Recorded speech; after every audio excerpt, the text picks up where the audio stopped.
स्वागत है आप सभी का एक और एपिसोड में। मैं सईद खान और आप देख रहे हैं हकीकत इंडियन टीवी। इस वक्त की 4 अहम खबरें लेके मैं हाजिर हूं।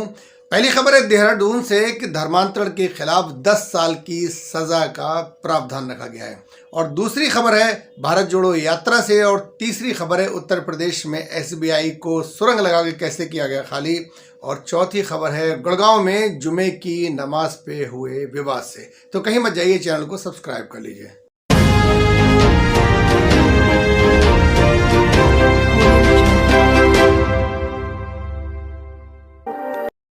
उत्तराखंड के राज्यपाल लेफ्टिनेंट जनरल गुरमीत सिंह ने स्वतंत्रता संशोधक विधेयक यानी कि धर्म की आज़ादी को लेके 2022 को मंजूरी दे दी है, जिसमें अधिकतम 10 साल की सजा और 50,000 जुर्माना शामिल है।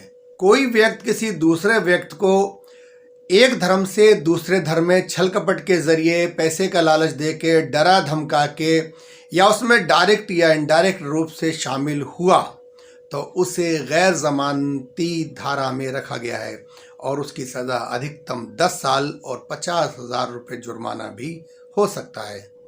स्वास्थ्य मंत्री के कोरोना प्रोटोकॉल के बीच आज राहुल गांधी की भारत जोड़ो यात्रा बदरपुर बॉर्डर से शुरू होकर आश्रम होती हुई आज शाम लाल किले पहुंच गई। कांग्रेस के कार्यकर्ता और वरिष्ठ नेता खासकर आश्रम से सोनिया गांधी, उनकी बहन प्रियंका गांधी इस रैली में शामिल हुए।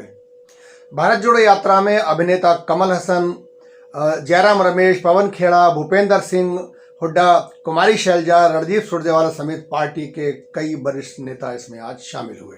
राहुल गांधी ने पार्टी कार्यकर्ताओं को संबोधित करते हुए कहा, देश का आम आदमी अब प्यार की बात कर रहा है। हर राज्य में लाखों लोग यात्रा में शामिल हो रहे हैं। मैंने RSS और BJP के लोगों से कहा, हम यहाँ अपनी नफरत के बाजार में प्यार की दुकान खोलना चाहते हैं। यानी कि आपने जो बाजार बनाया है नफरत का, इसके बीच हम प्यार की दुकान खोलने आए हैं। राहुल गांधी ने कहा कि BJP और RSS नफरत फैलाते हैं और हम मोहब्बत फैला रहे हैं। इस यात्रा का समापन आज शाम लाल किले पर हुआ। 16 दिसंबर को इस यात्रा के 100 दिन पूरे हो गए हैं और अब यात्रा 9 दिन आराम करेगी, यानी कि 3 जनवरी से यात्रा फिर से शुरू होगी। राहुल गांधी ने कहा कि BJP और RSS के साथ मीडिया वाले भी नफरत फैला रहे हैं। 24 घंटे हिंदू मुस्लिम चलता रहता है और ये सरकार उद्योगपतियों की सरकार है। उन्होंने कहा कि हिंदू धर्म में कहाँ लिखा है गरीबों और कमजोरों को कुचला जाए। ये लोग हमेशा एक दूसरे को लड़ाने का काम कर रहे हैं। मैं इस नफरत के बाजार में मोहब्बत की छोटी सी दुकान खोलने आया हूँ। अब भी एक छोटी सी मोहब्बत की दुकान खोलिए। ये चुने हुए लोग नफरत फैला रहे हैं, एक दूसरे का हाथ पकड़ के चल रहे हैं।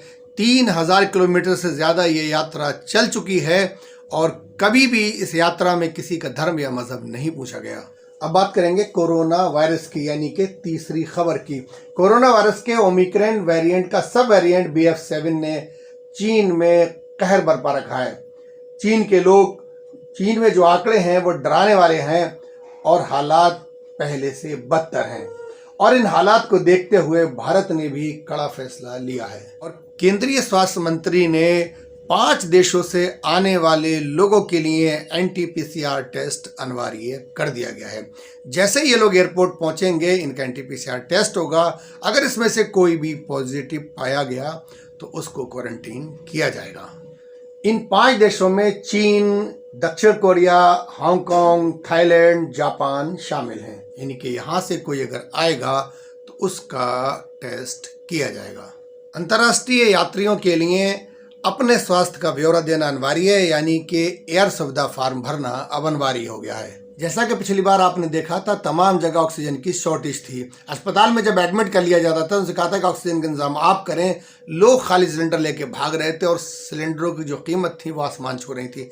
किसी भी कीमत पे ऑक्सीजन या सिलेंडर अवेलेबल नहीं हो रहे थे। इसलिए राज्य को एडवाइजरी जारी की गई है कि ऑक्सीजन का पर्याप्त इंतजाम रखें। किसी भी स्थिति से निपटने के लिए आपके पास पर्याप्त ऑक्सीजन का इंतजाम होना चाहिए। केंद्र सरकार लगातार कोरोना वायरस की स्थिति पर समीक्षा कर रही है। गुरुवार को ही प्रधानमंत्री नरेंद्र मोदी जी ने बैठक में कहा था कि कोरोना वायरस का खतरा अभी टला नहीं है और दुनिया के कई देश इस महामारी की लहर से जूझ रहे हैं। चलते हैं अगली खबर की जानिब। उत्तर प्रदेश के कानपुर में एक बैंक में चोरों ने 8 फीट की सुरंग बनाकर 1 करोड़ से ज्यादा सोने की चोरी कर ली। चोरों ने बैंक के पिछले हिस्से में एक सुरंग बनाई जो सीधी स्टॉक रूम तक गई और उसके बाद ड्रिल से उन्होंने फर्श को तोड़ा और फिर गैस कटर से उन्होंने लॉकर को काटा और वहां से 1.812 तकरीबन 1.25 किलो सोना गायब कर दिया। हैरानी की बात यह कि चोरों ने यह काम इतनी सफाई से करा कि जो वहां पर अलार्म थे उनमें से कोई भी अलार्म नहीं बजा। चोर अपना काम करके निकल गए। सुबह जब बैंक खुला और स्टाफ जब आया तब उन्हें पता लगी कि आज रात बैंक में चोरी हो गई है। बैंक कर्मियों ने पुलिस को फोन किया, पुलिस आई, फॉरेंसिक टीम आई, वहां से लोगों के फिंगरप्रिंट उन्हें मिले हैं और बाकी कार्रवाई अभी जारी है। जो बैंक के मैनेजर हैं नीरज राय, उन्होंने पुलिस को बताया कि 1.8 किलोग्राम जो ये सोना था ये 29 लोगों का था जिन्होंने बैंक में सोना गिरवी रखा था। चलते अगली खबर की जानिब और ये आखिरी खबर है इस बुलेटिन की। ये खबर है गुरुग्राम से, साइबर सिटी गुरुग्राम से, जहां नमाज को लेकर एक बार फिर विवाद हो गया है। आपसी सहमति से पिछली बार ये जब विवाद हुआ था तो आपसी सहमति से कुछ जगहों पर नमाज पढ़ने की अनुमति मिली थी। कल फ्राइडे था, सेक्टर 69 में तकरीबन 100 लोग नमाज पढ़ने के लिए इकट्ठा हुए थे। दरअसल वहां पर जो लोग काम करते हैं वहां कोई मस्जिद नहीं है और जुमे की नमाज हम अकेले नहीं पढ़ सकते, लिहाजा सब लोग इकट्ठे हुए थे ताकि मिल के जुमे की नमाज को अदा किया जाए। बजरंग दल के लोग वहां पहुंच गए और नमाज का विरोध करने लगे। जब सूचना मिली तो पुलिस भी वहां पर पहुंच गई। पुलिस का कहना है कि जब हम पहुंचे तो लोग वहां से जा चुके थे, यानी कि किसी तरह की कोई घटना नहीं घटी, कोई ऐसी बात नहीं हुई। उन्होंने जब विरोध किया तो जो लोग नमाज पढ़ने आए थे वो खामोशी से वहां से चले गए। SHO रमेश कुमार साहब से जब बात की तो उन्होंने कहा कि अभी लिखित में हमें कोई कंप्लेंट नहीं मिली है, जब हमें कोई कंप्लेंट मिलेगी तो हम इस पर कार्रवाई करेंगे। भाई पुलिस खुद तो कोई कार्रवाई करते हैं, पुलिस को कोई कहे कि तुम कार्रवाई करो तभी पुलिस कार्रवाई करती है। बजरंग दल के कार्यकर्ता अमित हिंदू के नेतृत्व में करीब 15 लोग वहां पर पहुंचे और उन्होंने नमाजियों का विरोध किया, यानी कि उन्हें नमाज वहां नहीं पढ़ने दी। उन्होंने वहां से जाना बेहतर समझा और इस तरह से वहां पे नमाज नहीं हुई, जबकि आपसी सहमति से वहां पर सहमति बन गई है कि जुमे की नमाज यहाँ पर लोग अदा कर सकते हैं क्योंकि दूर दूर तक कोई मस्जिद नहीं है। पहले भी सेक्टर 37 में नमाज पढ़ने का जब विरोध हुआ था तो दोनों पक्षों को पुलिस ने बिठाला था और आपसी सहमति से कुछ जगहों पर तय हुई थी कि जुमे को यहाँ जगहों पर सिर्फ नमाज होगी, लेकिन इस बार वहां पर नमाज नहीं पढ़ने दी गई। इस वीडियो में इतना ही, मिलते हैं फिर किसी और वीडियो में। वीडियो दूसरों में भी शेयर करें और चैनल को सब्सक्राइब करें। बहुत बहुत शुक्रिया।